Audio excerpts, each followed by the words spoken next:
ॐ शान्ताकारं भुजगशयनं पद्मनाभं सुरेशं विश्वाधारं गगनसदृशं मेघवर्णं शुभङ्गं लक्ष्मीकान्तं कमलनयनं योगविद्यातुगम्यं वन्दे विष्णुं भयवरं सर्वलोकैकनाथं। आज बात करेंगे मार्ग शीर्ष कृष्ण पक्ष की एकादशी के बारे में। युधिष्ठिर ने भगवान से पूछा कि हे प्रभु, ये बताइए कि भगवान बोले, हे कुंती नंदन, प्राचीन समय की बात है। सतयुग में मूर नाम का एक दानव रहता था। वह बड़ा ही अद्भुत, अत्यंत रौद्र और संपूर्ण देवताओं के लिए भयंकर था।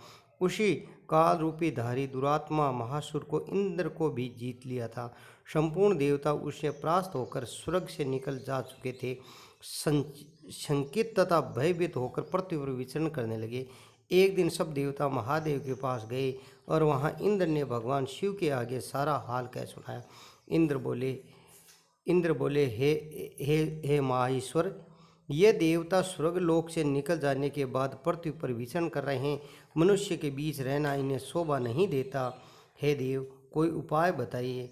देवता, किसका सहारा लें? महादेव ने कहा, हे देवराज इंद्र, जहाँ सबको शरण देने वाले, सबकी रक्षा में तत्पर रहने वाले जगत के स्वामी भगवान गरुड़ ध्वज विराजमान है, वहाँ जाओ, वे तुम्हें लोगों की रक्षा करेंगे। भगवान कृष्ण कहते हैं कि युधिष्ठिर, महादेव की ये बात सुनकर के परम बुद्धिमान देवराज इंद्र संपूर्ण देवताओं के साथ क्षीर सागर में गए, जहाँ भगवान गदाधर सो रहे थे। इंद्र ने हाथ जोड़कर उनकी स्तुति की। इंद्र बोले, हे देवेश्वर, आपको नमस्कार है। देव आपकी पति, आपके मति, आपका कर्ता, आप ही कारण, आप ही सब लोगों के माता, आप ही इसी जगत के पिता है।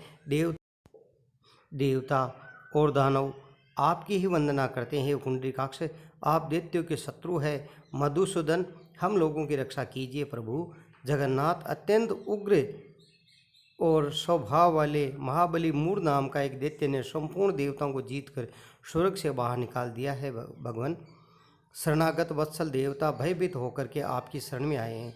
दानों का विनाश करने वाले कमल नयन भगवत वत्सल जनार्दन, हमारी रक्षा कीजिए। भगवान शरण में आए हुए देवताओं की सहायता कीजिए। इंद्र की बात सुनकर भगवान विष्णु बोले, हे देवराज, यह दानव कैसा है? उसका रूप और बल कैसा है?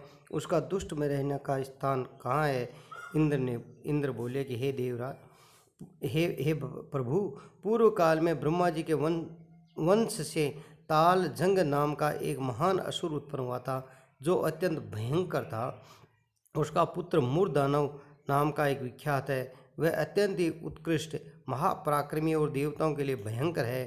चंद्रावती नाम के प्रसिद्ध एक नगरी में उसका स्थान बनाकर वह निवास करता है। उस दैत्य के समस्त देवताओं को परास्त करके उस स्वर्ग लोक से बाहर निकाल दिया। उसे एक दूसरे के इंद्र को स्वर्ग का सिंहासन पर बैठाया। अग्नि, चंद्रमा, सूर्य, वायु, वरुण उसे दूसरे ही बनाए। जनार्दन, मैं सच्ची बात कह रहा हूँ। अब आप कोई दूसरा ही कर लीजिए। देवताओं को तो यह उन्हें प्रत्येक स्थान पर वंचित कर दिया है। इंद्र की बात सुनकर भगवान जनार्दन बड़ा क्रोध आया। उन्हें देवताओं के साथ लेकर के चंद्रावती नगरी में प्रवेश किया। भगवान गदाधर को देखा और दैत्यराज बारंबार गर्जना करा और उससे परास्त होकर संपूर्ण देवता दसों दिशाओं में भाग रहे हैं। अब वह दानव भगवान विष्णु को देखकर बोला, खड़ा रह।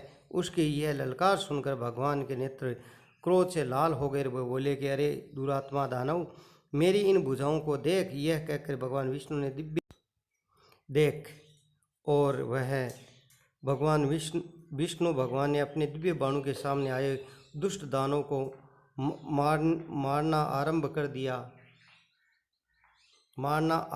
दिया। दानव भय से विटल हो गए और पुंडरीकाक्ष तत्पश्चात भगवान विष्णु दैत्य को सेना पर चक्र का प्रहार किया, जिससे छिन्न भिन्न होकर के सैकड़ों योद्धा मौत के मुख में चले गए। इसके बाद भगवान मधुसूदन ने बद्री का आश्रम में चले गए। वहाँ सिंहावती नाम की एक गुफा थी, जो 12 योजन लंबी थी। पुंडरीकाक्ष पांडुनंदन, उस गुफा में एक ही दरवाज़ा था। भगवान विष्णु उसी में सो गए। वहाँ दानव मूर भगवान को मार डालने के उद्देश्य से पीछे पीछे तो चला आया था। अतः उसने उसी गुफा में प्रवेश किया। वहाँ भगवान सोते देख करके वह बड़ा हर्ष हुआ। उन्हें सोचा कि दानों को भय देने वाले देवता अतः निस्संदेह इसे मार डालूंगा। युधिष्ठिर दानव ने इसी प्रकार विचार करते हुए भगवान विष्णु के शरीर पर एक कन्या प्रकट हुई जो बड़ी रूपवती सौभाग्यशालिनी तथा दिव्य अस्त्र शस्त्रों से सुशोभित थी। वह भगवान तेज अंश से उत्पन्न हुई थी। उनका बल और पराक्रम महान था। युधिष्ठिर देव दानव राज मुर ने उसी कन्या को देखा। कन्या के युद्ध का विचार करने दानव के साथ युद्ध के लिए याचना की। युद्ध छिड़ गया। कन्या सब प्रकार से युद्ध कला में निपुण थी। वह मुर नाम का महान असुर उसे हुंकार मात्र से राख के ढेर हो गया। दानव के मारे जाने भगवान जाग उठे। उन्हें दानव को धरती पर इसी प्रकार निष्प्राण पड़ा देखकर कन्या का पूछा, मेरा यह शत्रु अत्यंत उग्र और भयंकर था, इसका किसने वध किया? कन्या बोली, स्वामी आपकी ही प्रशा से मैंने इसे महादित्य का वध किया है। श्री भगवान ने कहा, हे कल्याणी, तुम्हारे इसी कर्म से तीनों लोकों में मुनि देवता आनंदित हुए हैं। अतः तुम्हारे मन में जैसी इच्छा हो उसके अनुसार मुझसे कोई वर मांग लो। हे देव, दुर्लभ होने पर भी यह वर मैं तुम्हें दूंगा, इनमें कोई तनिक भी संदेह नहीं है। वह कन्या साक्षात एकादशी थी। उसने कहा, हे प्रभु, यदि आप प्रसन्न हैं तो आपकी कृपा से सब तीर्थों का प्रधान, समस्त विघ्नों का नाश करने वाली तथा सब प्रकार की सिद्धि देने वाली देवी हूँ। जनार्दन, जो लोग आपसे भक्ति रखते हुए मेरे दिन को उपवास करेगा वह सब प्रकार से सिद्धि प्राप्त हो जाएगा। हे माधव, जो लोग उपवास, नक्त भोजन अथवा एक मुक्त करके मेरे व्रत का पालन करेगा उसे आप धन, धर्म और मोक्ष प्रदान कीजिए। भगवान विष्णु बोले, हे कल्याणी, तुम जो कुछ कहती हो वह सब पूर्ण हो। भगवान कृष्ण कहते हैं, युधिष्ठिर ऐसा कह करके पाकर महाव्रत एकादशी बहुत प्रसन्न हुई। दोनों पक्षों एकादशी के समान रूप से कल्याणकारी करने वाली होती है। उन्हें शुक्ल हो या कृष्ण भेद नहीं करना चाहिए। यदि उदय काल में थोड़ी सी एकादशी, मध्य में पूरी द्वादशी और अंत में किंचित त्रयोदशी हो तो वह त्रिस्पर्शा एकादशी कहलाती है। वह सभी भगवान को बहुत ही प्रिय है। यदि एक त्रिस्पर्शा एकादशी का उपवास करने पर कर लिया जाए तो 1000 एकादशी का व्रत करने से फल की प्राप्ति हो जाती है। इसी प्रकार द्वादशी में पारण करने पर हजारों गुना फल प्राप्त हो जाता है। अष्टमी, एकादशी, षष्ठी, त्रयोदशी, चतुर्दशी में यदि पूर्व तिथि और विद्व हो तो उनमें व्रत नहीं करना चाहिए। परिवर्तित तिथि में युक्त होने पर इसे उपवास का विधान है।